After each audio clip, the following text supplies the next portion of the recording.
जय हिंद दोस्तों। मैं doctor Pradeep Bhardwaj, CEO six sigma health care Delhi.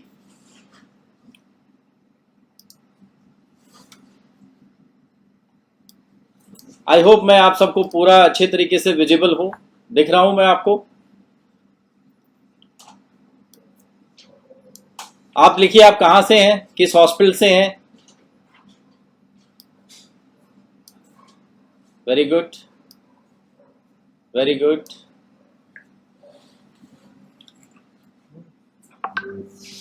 आपके क्या हाल चाल हैं, आप कैसे हैं सब लोग।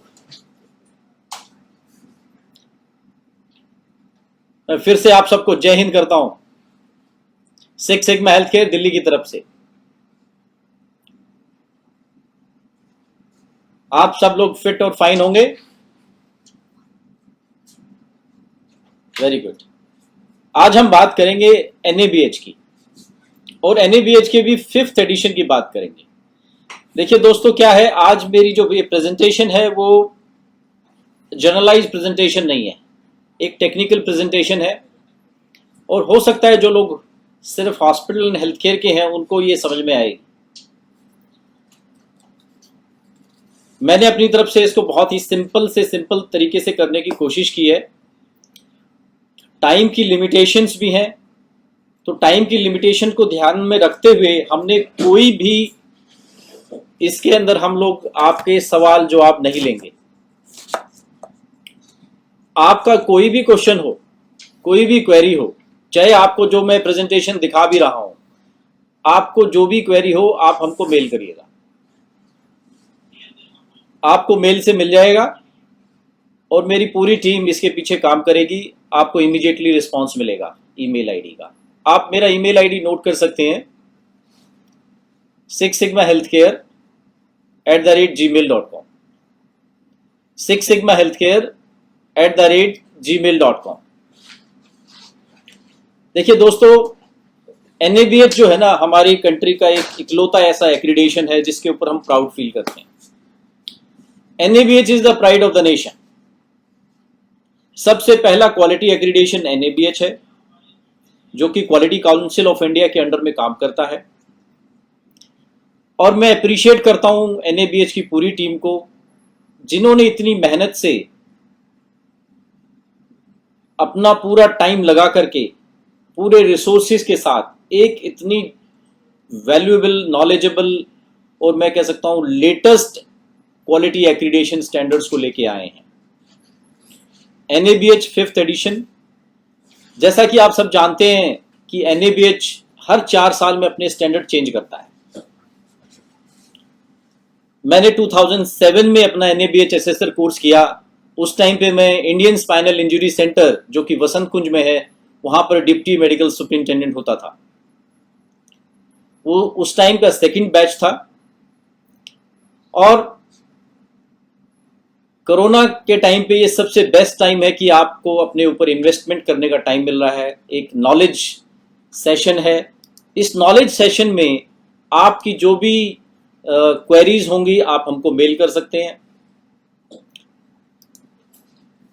आपने कल देखा कि कल हमारी जो सरहद के सेनानी हैं, तीनों सेनाओं ने हमारे हॉस्पिटल और हेल्थ केयर के लोगों का स्वागत किया, उनको सलाम किया, अपने अपने तरीके से सलाम किया। कहीं बैंड बाजे से, कहीं एरियल सैल्यूट देकर, कहीं नेवी ने जहाज़ों के जरिए आपको सैल्यूट किया। आप अच्छा काम कर रहे हैं तभी तो आपको सैल्यूट करते हैं। हम सब भी आपको सैल्यूट करते हैं। आप रियल हीरो हैं और आपकी वजह से ये देश एक ऐसे एनिमी से लड़ रहा है जो दिखाई नहीं देती है। जब हमारा इतना सम्मान होता है तो हमारी, ऐसा कहते हैं ना, कोई भी अवार्ड मिलता है या सम्मान होता है तो आपकी रिस्पॉन्सिबिलिटी और बढ़ जाती है। सेम इसी तरीके से जब हमारी रिस्पॉन्सिबिलिटी और बढ़ गई है तो हमारा फर्ज बनता है कि हम और better quality health care services दें। इस प्रोग्राम को चालू करने से पहले मैं अपने, जो कि मेरे फॉर्मर बॉस भी रहे हैं गंगाराम हॉस्पिटल में और अभी चेयरमैन हैं एनएबीएच के, डॉक्टर BK राव साहब को धन्यवाद देता हूं कि उन्होंने इतने अच्छे स्टैंडर्ड्स को लॉन्च किया है। उसके बाद में जो कि ऐसा कहते हैं leadership is action not position, CEO NABH doctor Atul Mohan Kochar, जो कि जी जान से इस काम में लगे हुए थे और उन्होंने इस काम को करके दिखाया। उसके साथ साथ director NABH doctor Gayatri Mahendra Vyas को भी मैं सलाम करता हूं कि मैडम इतना अच्छा इनिशिएटिव आप लोगों ने लिया। आप लोगों की वजह से बहुत सारे हॉस्पिटल की क्वालिटी स्टैंडर्ड्स बहुत अच्छे हो पाते हैं। आप लोगों की वजह से NABH की वजह से बहुत सारे पेशेंट को फायदा होता है और NABH पूरे हमारे ये कह सकते हैं कि इस क्वालिटी स्टैंडर्ड्स के अंदर एक मील का पत्थर साबित हुआ है, जिन्होंने नई नई कहानियां लिखी हैं, नई नई स्टोरीज को डेवलप किया है और बहुत सारे लोगों को एक करियर भी दिया है। 2003 या 4 से पहले कोई क्वालिटी डिपार्टमेंट को जानता नहीं था। NABH की वजह से कितने लोगों को जॉब मिली, NABH की वजह से कितने लोगों का करियर बना और NABH की वजह से कितने सारे लोग as a consultant health care में काम करते हैं, कितने सारे एसेसर्स काम करते हैं और कितने सारे हॉस्पिटल और हेल्थ केयर के लोगों को फायदा होता है। उसके साथ साथ इन सबको तो फायदा हो ही रहा है, सबसे अधिक जो फायदा हो रहा है वो NABH में पेशेंट्स को हो रहा है। NABH के 5th एडिशन में, जो कि ये बुक भी मैंने लगाई है, हमारे CEO साहब अतुल मोहन कोचर साहब ने स्पेशली मेरे को ये दी थी। मैं उनको अप्रिशिएट करता हूँ, धन्यवाद करता हूँ कि आपकी इस बुक की वजह से हम ये 5th एडिशन का मास्टर क्लास ले पा रहे हैं। थैंक यू डॉक्टर साहब। NABH जैसा मैंने बताया कि हर 4 साल में अपने स्टैंडर्ड को चेंज करता है और मैं आज बहुत डिटेल में तो बात नहीं करूंगा, लेकिन चैप्टर वाइज जो जो मेजर चेंजेस हैं उसकी बात करूंगा आपको। फिर उसके बाद में ये जो प्रेजेंटेशन है ये आप ले भी सकते हैं, हमारी टीम आपको मेल भी कर देगी और आपकी कोई भी क्वेरी हो तो प्लीज आप जरूर मेल करिए sixsigmahealthcare@gmail.com पे। अब हम चालू करते हैं NABH के स्टैंडर्ड्स को हम चालू करते हैं और NABH के वही टोटल 10 चैप्टर्स हैं इसमें। Yes presentation please. NABH में टोटल अभी भी 10 चैप्टर हैं। 5 चैप्टर पेशेंट सेंट्रिक है, 5 चैप्टर ऑर्गेनाइजेशन सेंट्रिक है। अभी NABH के अंदर फिलहाल जो जो मेजर चेंजेस हुए हैं उसमें मैं आपको बताऊं, लैंग्वेज को थोड़ा और सिंपल करने की कोशिश की गई है और बहुत ही सिंपल लैंग्वेज के अंदर ये स्टैंडर्ड्स लगभग, मुझे जो लगता है कि अभी तो थोड़ा सा लेट चल रहा है, शायद 1 जुलाई के आसपास ये इफेक्टिव भी हो जाएगा और पेशेंट के जो सेफ्टी के स्टैंडर्ड्स हैं वो बढ़ रहे हैं दिन पे दिन। स्कोरिंग पैटर्न को चेंज किया है, 1 to 5 किया है। जब हम माइग्रेट करते हैं 4th एडिशन से 5th एडिशन के अंदर, तो जितने भी हॉस्पिटल मैनेजमेंट के स्टाफ हैं, क्वालिटी मैनेजमेंट स्टाफ है, स्टेक होल्डर्स हैं, उनसे मैं इनसे रिक्वेस्ट भी करूंगा कि वो अपने लोगों को समय दें इसको सीखने का, क्योंकि एक माइग्रेशन फेज के अंदर जितना ज़्यादा आपकी लर्निंग होगी उतना ज़्यादा आप अच्छा होंगे। अभी हम बात करते हैं NABH की। सबसे पहले मैं आपको बताऊं कि 6 सिग्मा क्या है। अब 6 सिग्मा हेल्थ केयर एक ऐसी ऑर्गेनाइजेशन है जो कि दिल्ली से काम करती है और 6 सिग्मा हेल्थ केयर के अंदर हम बहुत सारे अलग अलग हमारे वर्टिकल्स हैं। बेसिकली 6 सिग्मा हेल्थ केयर एक health care management consultancy company है जो कि अलग अलग एरियाज में काम करती है, जैसे hospital planning, operation management, medical education, quality accreditation, जिसके अंदर NABH, NABL, JCI, 6 sigma accreditation ये सब आते हैं। Medical legal management, cost control, pharmacy planning, green field marketing and branding, engineering services, human resource management, medical records, EMR, knowledge management and merger and acquisitions.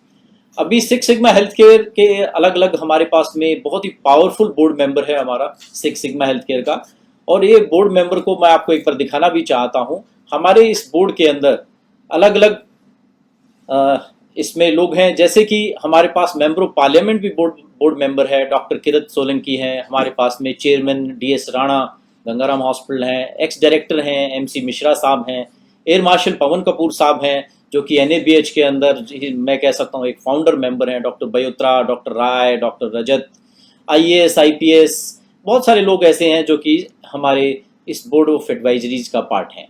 तो 6 sigma health care is again the pride of the nation. ये 16 year की हमारी जो journey रही 6 sigma health care की, वो मैं आपको दिखा रहा हूँ कि we have more than 350 hospital across the India where we have delivered 1200 projects so far, and in high altitude we do this as a CSR activity where we rescued 6,200 victims on high altitude, and Six Sigma is the recipient of all the award. I will not name it, all the award except Bharat Ratna.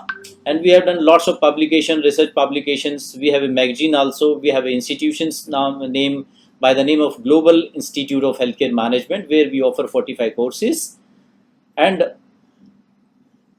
these are the verticals: Global Institute of Healthcare Management, Six Sigma Healthcare, our magazine, and Six Sigma High Altitude Medical Service is our CSR activity. Then we have a Mountain Medicine Society of India and Six Sigma Accreditation Board. Next, this is the NABH. NABH, you can simply say that NABH, National Accreditation Board for Hospitals and Healthcare Providers, is a part of the QCI, and this was established under Ministry of Government of India. And editions in 2016 there is 4th edition, and in 2020 now there is 5th editions, and more than 8,000 accreditations or certified hospitals so far under NABH flagship, and 2,000 plus certified assessors under which different courses are carried out. The scope of NABH क्यों करते हैं?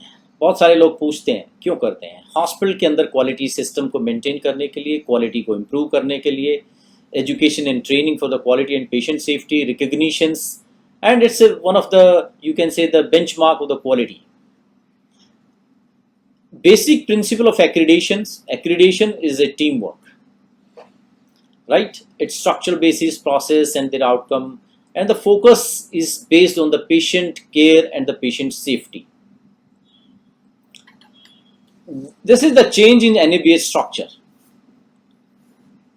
NABH under 4th edition 10 chapter थे तो 10 ही 5th addition में है. Standard को इन्होंने कम कर दिया है. पहले 105 स्टैंडर्ड होते थे, अब 99 स्टैंडर्ड हो गए हैं. सेम ऐसी ऑब्जेक्टिव एलिमेंट्स पहले 683 थे, वो भी कम हो गए हैं, अब 641 इसमें ऑब्जेक्टिव एलिमेंट्स हो गए हैं 5th एडिशन के अंदर. ये मैं आपको डिफरेंस बता रहा हूं 4th एडिशन और 5th एडिशन में, कि 4th एडिशन में क्या था और 5th एडिशन में क्या था. ये बहुत ही इंपॉर्टेंट स्लाइड है, आप देखिए चैप्टर वाइज इसमें 4th एडिशन और 5th एडिशन के स्टैंडर्ड मेंशन है. जैसा कि चैप्टर 1 इसके अंदर 4th एडिशन में 14th स्टैंडर्ड थे और 5th एडिशन में भी 14 है. सेम ऐसे ही चैप्टर 2 में 22 थे, अब उसमें 5th एडिशन में चैप्टर 2 में 20, मतलब कम हो गए. और चैप्टर 3 में भी कम हो गए हैं, पहले 13 स्टैंडर्ड थे, अब 11 हो गए हैं. चैप्टर 4 के अंदर 8 थे तो 8 ही हैं अभी. चैप्टर 5 9 थे तो 8 हो गए हैं. चैप्टर 6 9 से 7 हो गए हैं. चैप्टर 7 में 6 से 5 हो गए हैं. और चैप्टर 9 के अंदर 10 से 13 हो गए हैं. और चैप्टर 10 के अंदर इसके अंदर 7 थे और 7 ही हैं. तो मतलब जो स्टैंडर्ड थे वो इस तरीके से कर दिए गए. फिर ऑब्जेक्टिव एलिमेंट्स में आप देखिए, आप एक बार खुद देख सकते हैं. मेरे सामने मेरी जो है ना ग्रीन टी रखी है, मैं एक गुड ग्रीन टी भी साथ साथ लेता रहूंगा आप सबके साथ में.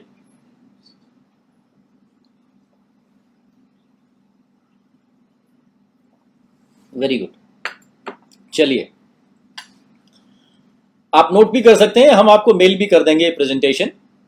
बहुत इंपॉर्टेंट स्लाइड है पूरी, एक तरीके से you can say that spine of this 5th edition. आगे चलते हैं. अब ये चैप्टर डिटेल्स हैं. देखिए 4th एडिशन के अंदर जो 10 चैप्टर थे जो आप सब जानते हैं, AAC, COP, MOM, PRE, HIC, CQI, ROM, FMS, HRM, IMS. अब 5th एडिशन में क्या हुआ है कि चैप्टर नंबर 6 का नाम चेंज किया गया. पहले चैप्टर नंबर 6 होता था CQI, कॉन्टिन्यूअस क्वालिटी इंप्रूवमेंट. अभी उस चैप्टर को patient safety and quality improvement कर दिया गया है, जिसको शॉर्ट में हम कहेंगे PSQ. बाकी चैप्टर के नाम में कोई चेंजेस नहीं है, सिर्फ एक चैप्टर 6 के अंदर चेंज किया गया है. आप देख सकते हैं, प्रेजेंटेशन आपके सामने है.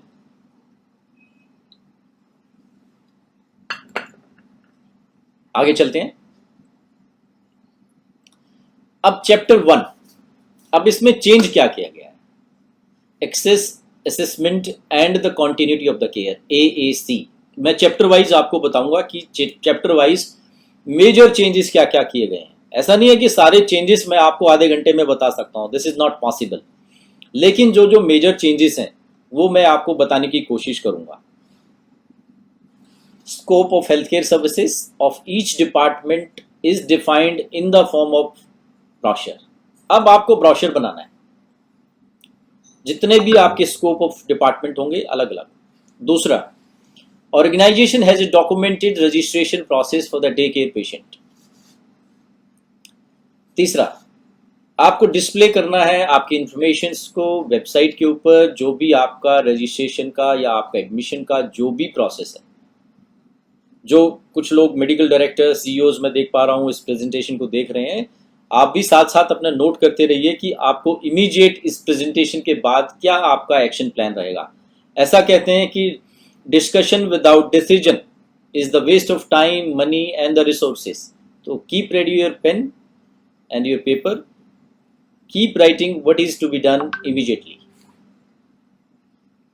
और मैनेजमेंट में ऐसा भी कहते हैं, well planned is half done, क्योंकि जब 5th एडिशन इफेक्टिव होगा तो आपके पास उतना ही कम प्रेशर होगा जितना जल्दी आप इन सारी चीज़ों को, इन सारे चेंजेस को माइग्रेट करके अडॉप्ट कर पाते हैं।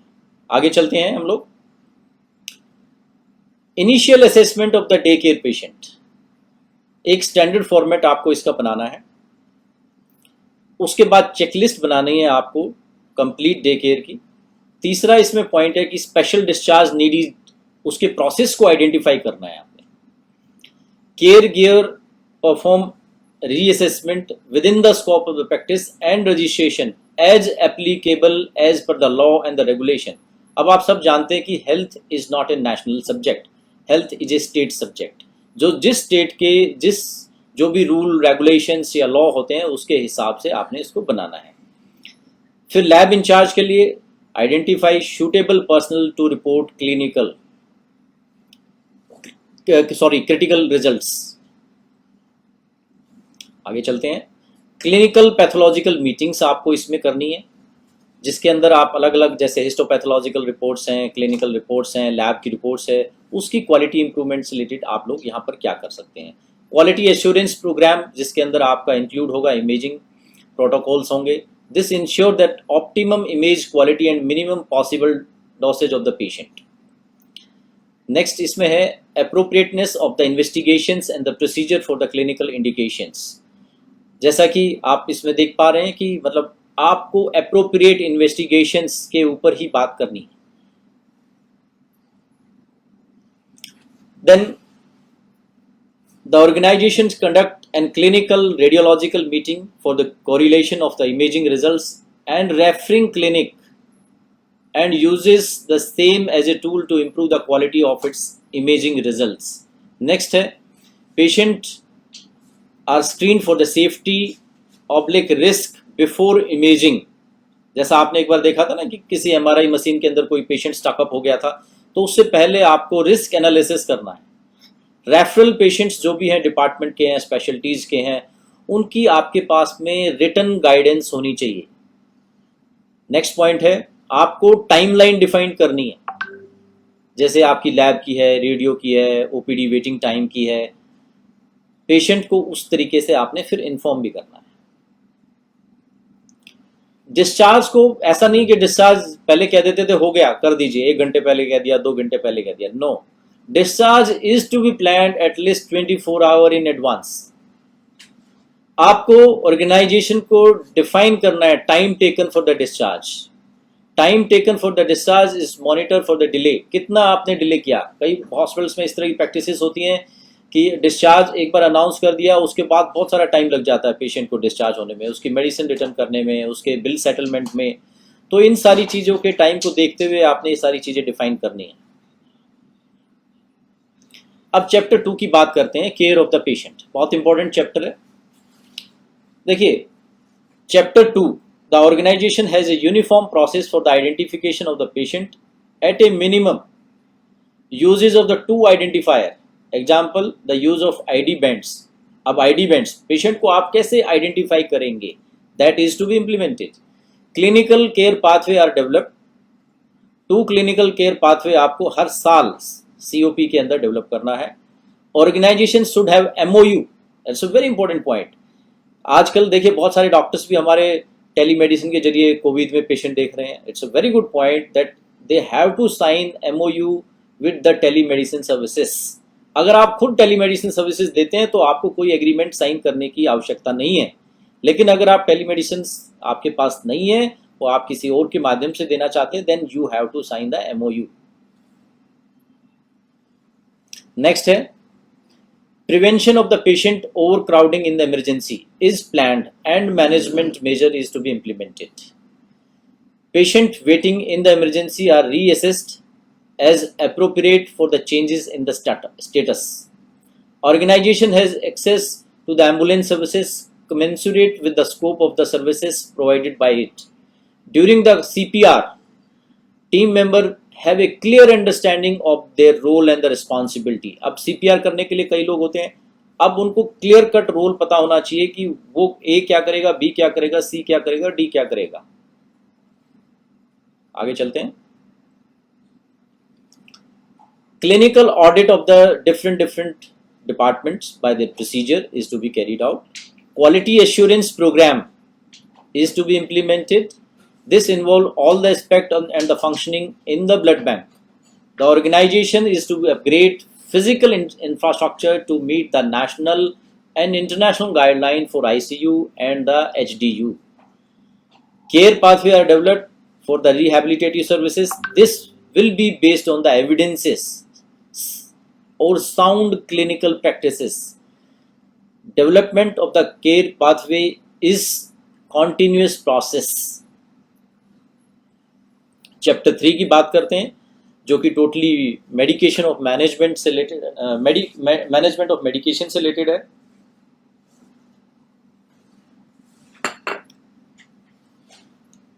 Organisation has a process to communicate medication shortage आपको किस तरीके से आप बताएंगे, स्टॉक आउट कैसे आप मेंटेन करेंगे। फार्मेसी जो इंचार्ज है उसका रोल एंड रिस्पॉन्सिबिलिटीज यहाँ पर बढ़ गया है इसके अंदर। जो आपने पॉइंट नंबर 2 में आप देखिए, जो कि आप ड्रग फॉर्मुलरी बनाएंगे उसके अंदर आपको मॉलिक्यूल मेंशन करना है, फॉर्मुलेशन मेंशन करनी है, स्ट्रेंथ मेंशन करनी है।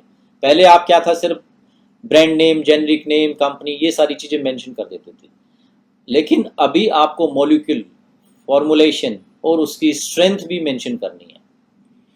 तो ये हमारे जो फार्मेसी मैनेजर से रिलेटेड है या हमारे क्वालिटी डिपार्टमेंट का थोड़ा इसमें काम बढ़ेगा। तो आप लेकिन जितनी अच्छी ड्रग फॉर्मुलरी बनाएंगे उतना ही अच्छा होगा। हमारे over the period of experience ने, मैं आपको इसमें एक बहुत ही प्रैक्टिकल एग्जांपल लेना चाहता हूं, उसमें मैं आपको बताऊं जितने भी हॉस्पिटल के अंदर ड्रग फॉर्मुलरी है लगभग हम देखते हैं ये कट कॉपी पेस्ट होती है। तो क्वालिटी मैनेजर प्लीज़ ये काम बिल्कुल छोड़ दीजिए। जो हमारे हेल्थ केयर के कंसल्टेंट हैं उनसे भी मैं रिक्वेस्ट करूँगा कि वो इस तरह का कट कॉपी पेस्ट करके क्वालिटी एक्रीडेशन ना कराएं। मैं आपको एक बहुत ही सिंपल तरीका बताता हूँ ड्रग फॉर्मुलरी इंप्लीमेंट कैसे करनी है। ड्रग फॉर्मुलरी एक बहुत ही इंपॉर्टेंट डॉक्यूमेंट होता है, आप बना करके अपने डॉक्टर में डिस्ट्रीब्यूट कर दीजिए, वो कभी इंप्लीमेंट नहीं होगी। आप इसको उल्टा कर दीजिए, आप अपने डॉक्टर से बनवाइए। कैसे बनवाएंगे, आपने एक फॉर्मेट बनाना है कि कौन सी मेडिसिन वो लिखते हैं, किस कंपनी की है, क्या ब्रांड नेम है, क्या जेनरिक नेम है, क्या मॉलिक्यूल है, क्या स्ट्रेंथ है, क्या फॉर्मुलेशन है। आप उसका स्टैंडर्ड बना लीजिए, मतलब एक फॉर्म टाइप में बना लीजिए। और मान लीजिए आपके डॉक्टर्स 50 डॉक्टर्स हैं, उन सबको आप डिस्ट्रीब्यूट कर दीजिए और आप उनसे कहिए डॉक्टर साहब जो जो मेडिसिन आप इसमें लिखते हैं, प्रिस्क्राइब करते हैं, आप इसमें लिख दीजिए। और अगर आप इसमें कोई चेंज करेंगे तो आप फिर हमको इन्फॉर्म करेंगे, ड्रग कमेटी को। ऐसा करके आप 50 डॉक्टर्स को फॉर्म डिस्ट्रीब्यूट करिए, 2-3 दिन के बाद उसको कलेक्ट कर लीजिए और ये 50 फॉर्म्स जब आपके इकट्ठे हो जाएंगे, that is your drug formulary. आप ये सोचिए बनाने से पहले वो इंप्लीमेंट हो गई। इस तरह की प्रैक्टिसेस आपको करनी है। आगे चलते हैं।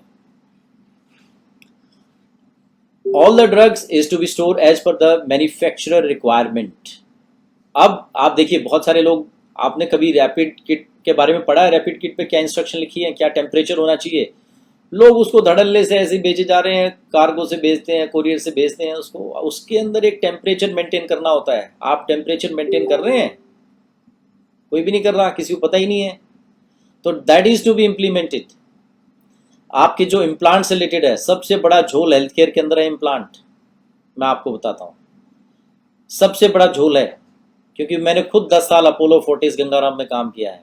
इम्प्लांट को जितना जल्दी आप मैनेज कर सकते हैं, उसकी स्टोरेज को लेकर के, उसके रेट को लेकर के, उसकी कंजप्शन को लेकर के, उसकी डिमांड को लेकर के, उसकी सप्लाई को लेकर के, उतना ही अच्छा होगा। Organization has defined the authorized member who can get the access in the medication store। अब ऐसा नहीं है कि मेडिसिन आपके स्टोर के अंदर कोई भी जा सकता है, आपको उसकी ऑथराइजेशन होनी चाहिए कि ये आदमी ही जा सकता है। High risk medication are stored in area of the organisation where the clinically necessary, जहाँ ज़रूरत होती है वहाँ पर वो स्टोर होनी चाहिए। Organisation need to provide its clinicians with a mechanism to help to identify drug interactions, food drug interactions, therapeutic duplications, dose adjustment, right? ये आप इलेक्ट्रॉनिक फॉर्म में भी दे सकते हैं, फिजिकल फॉर्म में भी दे सकते हैं। ये MOM 4D का पार्ट है। आगे चलते हैं। Medication order should be traceable. आप दवाई का ऑर्डर कर दिया, ट्रेसेबल नहीं है, कैसे आप उसको ट्रेसेबल करेंगे?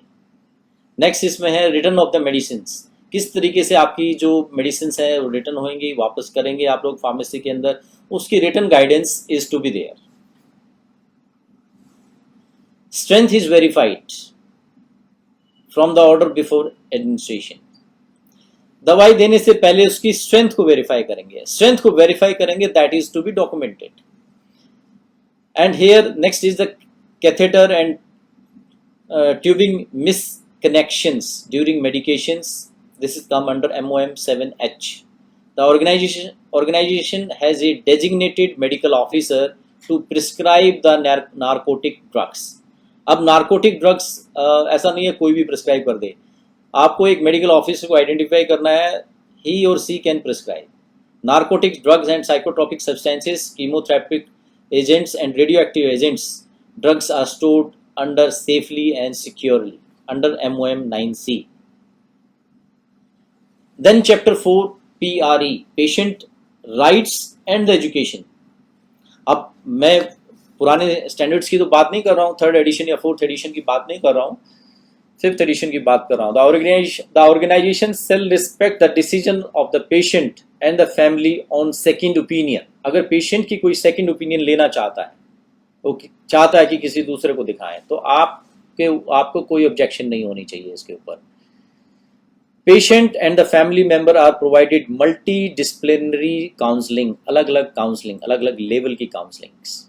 During the patient treatment, patient and the family are screened informally for their understanding, abilities and the language requirement. Patient and the family member are educated through counseling, use of the printed material, audios and AV etc.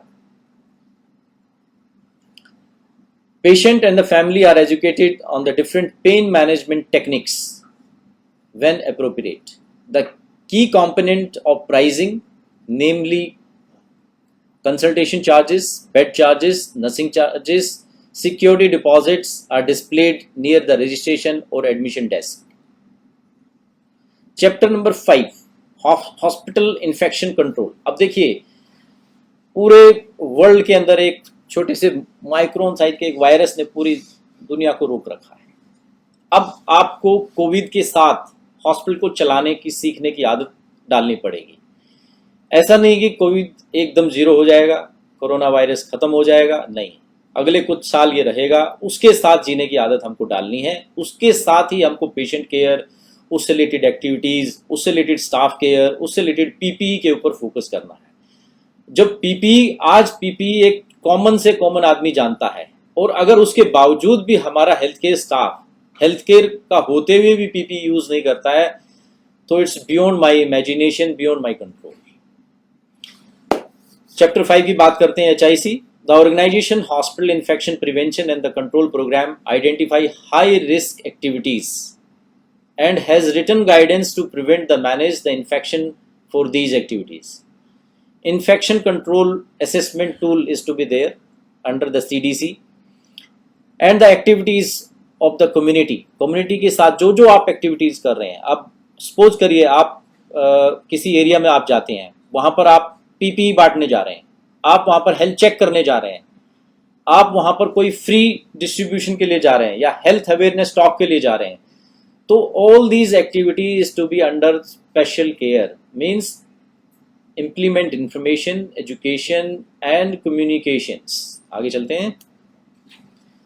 The organization participate in managing community outbreak. The organization should mark educate fund. आपका fund allocation should be different in your budget. अब जैसे Covid आया, किसी को पता ही नहीं था, किसी ने कोविड के लिए अलग से बजट डिफाइन किया ही नहीं था.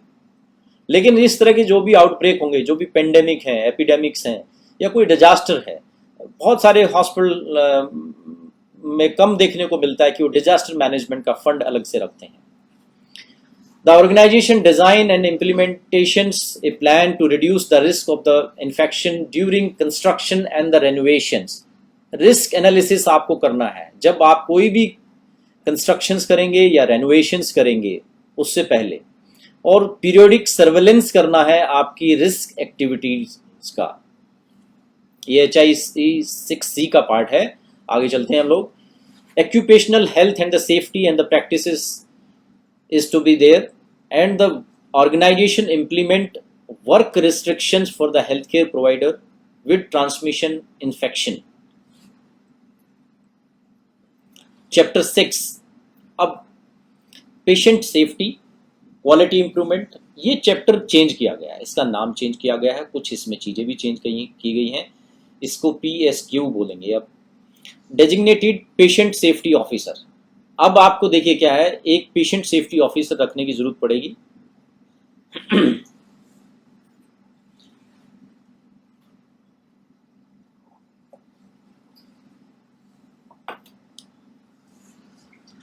उसके साथ साथ दूसरा आपको clinical safety officer, patient safety officer, clinical safety officer is to be there.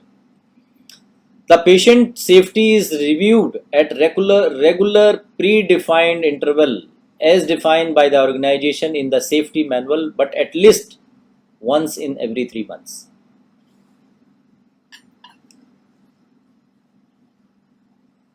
The organization perform the proactive analysis of the patient safety risk and make improvement accordingly. This could be done using table like hazard identification and risk analysis, HIRA, HIRA, and FEMA, failure model and effects analysis. हर साल करना है आपको. Next point है, organisation identify and monitor the priority aspect of its patient care.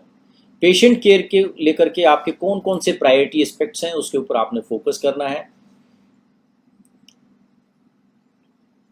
Then monitor priority managerial activities. बहुत सारी activities हैं लेकिन कौन कौन सी प्रायोरिटी पे हैं. The organisation identify and monitor the key indicator to oversees the patient safety activities. The organisation shall develop a mechanism to capture patient reported outcome measures. Next है, the organisation undertake 2 quality improvement project in a year. Very important. 2 quality improvement project in a year is to be carried out. उसके अलावा organisation अलग अलग जो managerial tool हैं जो quality improvement कर सकते हैं, जैसे कि लीन सिक्स सिग्मा है, वो आप कर सकते हैं. प्लान डू स्टडी एक्ट है, PDSA, ट्री डायग्राम्स है, मैट्रिक्स डायग्राम्स है, इस तरीके की चीजें आप लोग इंप्लीमेंट कर सकते हैं. The organisation should use clinical audit. एक clinical audit per department per year आपको करनी है. ऑर्गेनाइजेशंस एड ऑन करेगी आपके रिस्क मैनेजमेंट सिस्टम को, उसकी प्रॉपर एनालिसिस को, उसके इंसिडेंट्स को, और उनको आइडेंटिफाई करेगी कि उसके अंदर क्या क्या रिस्क हैं. ये PSQ 7E का पार्ट है. अब चैप्टर 7 की बात करते हैं. इसके अंदर कोई बहुत ज़्यादा चेंजेस नहीं है. Responsibility of the management, ROM. जो भी ऑनर या मेरी इस प्रेजेंटेशन को देख रहे हैं, मास्टर क्लास को देख रहे हैं, वो थोड़ा सा ध्यान दें इन चीज़ों के ऊपर कि those responsible for the governance are identified and their role and the responsibilities are defined. अब ऐसा नहीं है कि आप किसी को भी कह सकते हैं ये देखेगा वो देखेगा, नहीं, वो प्री डिफाइंड होना चाहिए. Role and responsibilities. Those responsible for the governance support the ethical management framework में उनको काम करना है। इथिकल मैनेजमेंट फ्रेमवर्क की जब हम बात करते हैं तो इथिकल मतलब उसके अंदर आपकी क्वालिफिकेशन भी इन्वॉल्व होती है। द क्वालिफाइड पर्सन इज होना चाहिए जो कि मैनेजमेंट को देखेगा, ओवरव्यू करेगा। Ethical management framework includes the process of managing issues with the ethical implications, dilemmas and their concerns. Organization convey its affiliations, कहाँ से वो affiliation है, accreditation for the specific department or whole hospital in a honest manner, ईमानदारी से वो बताएगा किस के साथ कब और कहाँ accreditation है, कहाँ recognize है, कौन से उसके ऑनर मिले हुए हैं, कौन से उसको अवार्ड मिले हुए हैं, जहाँ पर भी ऐसी चीज़ें एप्लीकेबल होंगी। द लीडर, हॉस्पिटल का जो लीडर होगा वो इंश्योर करेगा ऑर्गेनाइजेशन, प्रोग्राम, सर्विसेज, साइट और the department has effective leadership. ऐसा कहते हैं कि बिना लीडरशिप के कोई भी डिपार्टमेंट नहीं चल सकता, तो हर डिपार्टमेंट के अंदर एक इफेक्टिव लीडरशिप को वो इंश्योर करेगा।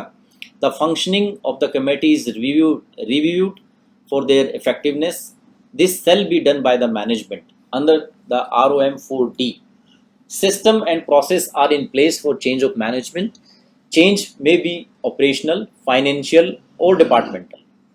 The process could address the aspect like communications, ownership, organization culture, etc.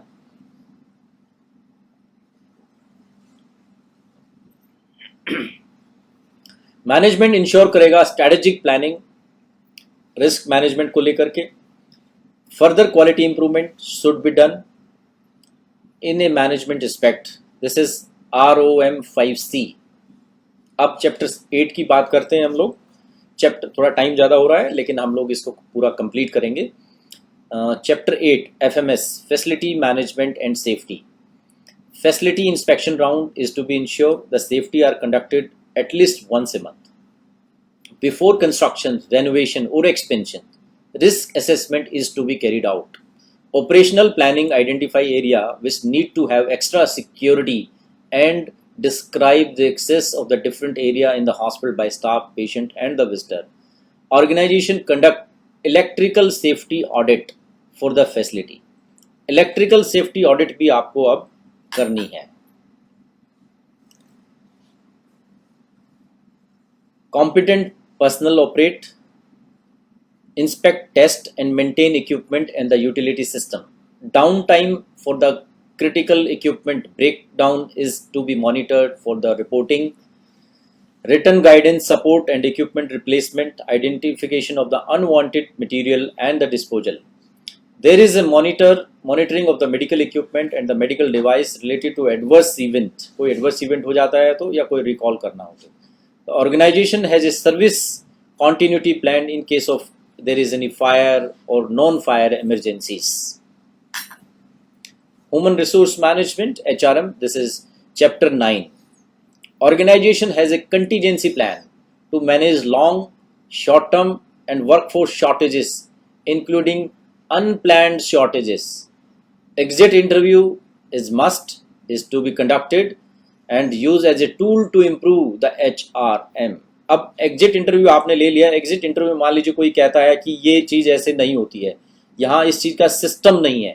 अब मान लीजिए उसने एग्जिट प्लान के अंदर ये मेंशन किया है, इंटरव्यू में बताया है, तो आपको उसको इम्प्रूव करना है। मतलब एग्जिट इंटरव्यू को आपने एक इम्प्रूवमेंट मेजर लेना है इसको।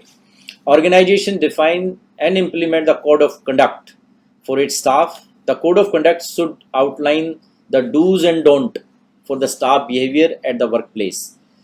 Administrative procedure for the human resource management are documented. This shall include the administrative procedure like leave, attendance, conduct, replacement, etc. आगे चलते हैं। The induction training include, ये देखिए इसमें बहुत अच्छा इन्होंने इस बार NABH को, मैं पूरी टीम को अप्रिशिएट करता हूँ कि उन्होंने इंडक्शन ट्रेनिंग को बहुत ही इसके ऊपर फोकस किया है और एस्क्वा ने भी इसको बहुत अच्छे तरीके से इम्प्लीमेंट करने में मदद की है। इसके अंदर इंक्लूड किया गया है training on the safety. This include the codes. The induction training include the training on CPR पे कंपलसरी कर दिया है। Induction training include the training on the hospital infection prevention and the control. Hospital infection पे भी आपको करना है, induction training include the service standard of the organisation. आपकी ऑर्गेनाइजेशन के क्या सर्विस स्टैंडर्ड है। The induction training include an orientation on the administrative procedure. आपके मान लीजिए आपको लोन लेना है, आपको लीव लेनी है, आपको कोई इस तरह का कोई और प्रोसीजर है, तो आपको वो डिफाइन होना चाहिए। Organization shall define such risk and include the patient, visitor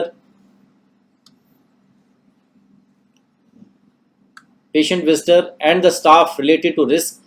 These risks could be physical, मतलब जैसे पुअर लाइटनिंग है, स्लिपरी फ्लोर है, आपके ब्लाइंड कॉर्नर्स हैं, आपकी कोई टर्निंग ऐसी है जहाँ से दिखाई नहीं देता, कोई नंगी वायर हैं, इस तरह की सेफ्टी को लेकर के आपने उसके ऊपर फोकस करना है। Organisation take proactive step to ensure the staff well-being. Example of these include the promotion of health safety programs, having defined work hour, workload, provide schedule break, stress management, access to dining facility, reward and recognition, staff engagement activities. Organization provide treatment to the staff who sustain workplace related injury.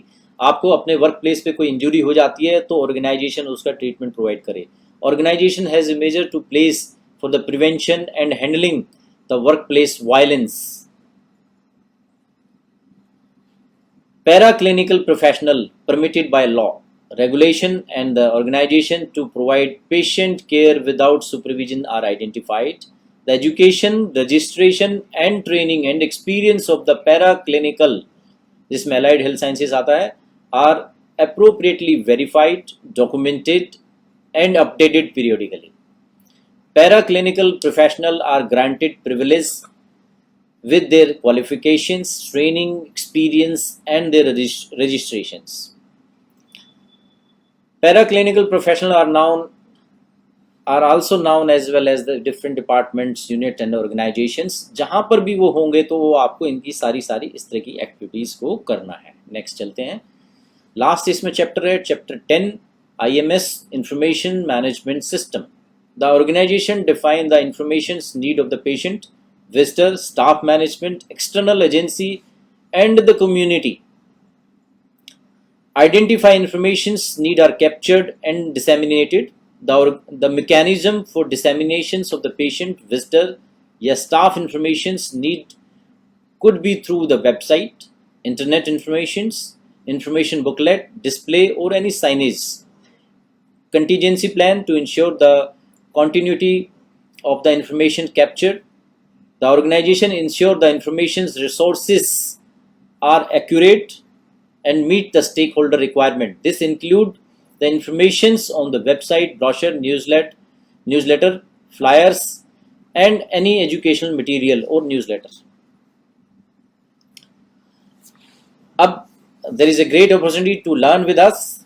Very soon we will be starting the online training programs on NABH 5th editions, and for any query you can mail us at sixsigmahealthcare@gmail.com.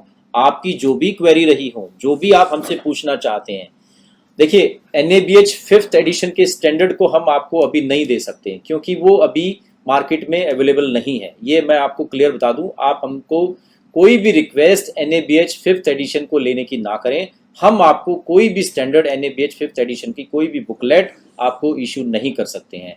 हाँ, जो presentation आज मैंने आपको दिखाई है उस presentation को हम आपको भेज सकते हैं। आप कभी भी हमको मेल कर दीजिए, या उसके साथ साथ आपकी कोई क्वेरी हो या आपको कैसे 4th से 5th में माइग्रेट होना है हॉस्पिटल को, क्या आपका प्लान होना चाहिए, उसमें सिक्स सिग्मा हेल्थ केयर आपको सपोर्ट कर सकता है। और जब माइग्रेशन आप करेंगे 4th एडिशन से 5th एडिशन में, आपके पास में अभी बहुत अच्छा टाइम है, पेशेंट लगभग सभी हॉस्पिटल्स में कम है, तो आप उस पर प्लान करिए, उसका एक्शन प्लान बनाइए कि किस तरीके से आपने NABH 5th एडिशन को इम्प्लीमेंट करना है। पूरी स्ट्रैटेजी उसके ऊपर आप लगाइए। और मैं अपनी पूरी टीम को सिक्स सिग्मा हेल्थ केयर की को, जिसके अंदर मेरे आशीष शर्मा जी जो कि हमारे यहाँ असिस्टेंट डायरेक्टर हैं, भारत शर्मा जो आपको ये प्रेजेंटेशन दिखा पा रहे हैं, और मैं पूरी टीम को मैं अप्रिशिएट करता हूँ कि उन्होंने दिन रात लगा करके इस प्रेजेंटेशन को बनाया है और आपके सामने हम एक नॉलेजेबल सेशन लेके आए। मुझे पूरी उम्मीद है कि आपको इसमें कुछ ना कुछ जरूर आपको फ़ायदा पहुँचेगा। और फिर भी आपको अगर कोई क्वेरी आप कुछ पूछना चाहते हैं या हमसे कोई फर्दर कोई चीज़ जानना चाहते हैं तो आप हमको ज़रूर मेल करिए। इसके साथ साथ हम GIHM के अंदर अभी बहुत ही जल्दी सारे कोर्सेज को ऑनलाइन या ई लर्निंग डिजिटल मोड में चालू करने वाले हैं, जिसके अंदर हम लोग क्वालिटी मैनेजमेंट से रिलेटेड कोर्स भी चालू कर रहे हैं। और सिक्स सिग्मा हेल्थ केयर का हमेशा देश को लेकर के इनिशिएटिव रहता है। ऐसा कहते हैं मुश्किल वक्त सिक्स सिग्मा सख्त, और हम लोग साथ साथ, क्योंकि टाइम की थोड़ी लिमिटेशंस है, हम लोग पूरा स्टाफ आजकल हमने पूरे अपने ऑफिस को कोरोना जो का एक वार रूम में कन्वर्ट किया हुआ है, जिसमें हम कंप्लीट हमारी आर्म्ड फोर्सेस को सप्लाईज वगैरह कर रहे हैं, PPE की और डिफरेंट इक्विपमेंट्स की। इसके साथ साथ आप हमारा ऑनलाइन कोविड पे भी कोर्स कर सकते हैं, जिसके लिए आप GIHMDilli.in पे लॉगिन कर सकते हैं, जिस कोर्स को लगभग 7,000 लोग अब तक कर चुके हैं। देखिए, हमारा एक ऐसा कोर्स है जो कि अपनी हिंदुस्तान के अंदर सबसे ज़्यादा number of pass out GIHM के हैं।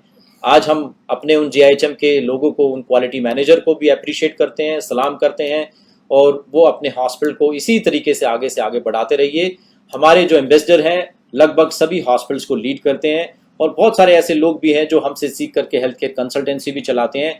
देखिए, मैं सिर्फ एक ही उनको मैसेज देना चाहता हूँ, आप जरूर चलाइए, लेकिन आप एक हेल्दी एनवायरनमेंट के साथ कट कॉपी पेस्ट किए बिना इस काम को करिए।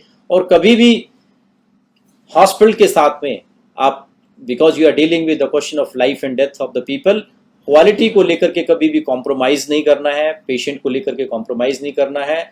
आपका ये दायित्व डबल हो जाता है कि जब सेना ने इतना अच्छा आपको सम्मान दिया है तो हम और अच्छा काम करें। जब सेना जिन हेल्थ केयर के लोगों को सलाम करती है, हम भी आप सबको सलाम करते हैं। मेरी सलामी के साथ मैं आपसे विदा चाहता हूं। जय हिंद दोस्तों।